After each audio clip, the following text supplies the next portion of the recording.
हे एकदम भुयारी महल आहे. यात आत्तापर्यंत कुणीही गेलेले नाही. आता हे 3 मित्र लल्लन, विकीन आणि प्रतीक उर्फ सोनू हे आतमध्ये जाऊन चेक करणार आहे. यात काहीतरी गोंधळ होणार आहे नक्कीच, कारण की ऐकलेलं आहे मी यात भूत प्रेत सगळे राहतात. यात खूप सारे लोक गेलेले आहेत पण वापस कधीही आलेले नाही. बघा हे किती भयानक आहे.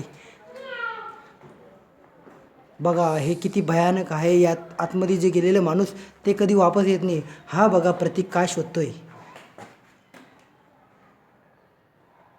लल्लन का हे तिघं वापस येणार. विकीन कुठं हरपला की काय.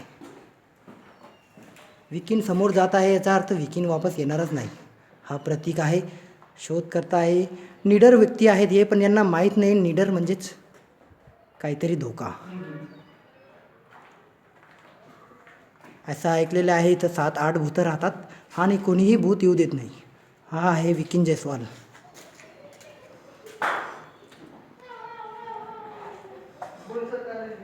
बघा हे किती भयानक महल आहे. खंडरच खंडर आहे, गुफाच गुफा आहेत. इथे गेलेला माणूस पुन्हा वापस येत नाही. मित्रांनो, बघूया यांची कहाणी पुढच्या भागात. आता मी येतो, भेटू उद्या. Okay bye.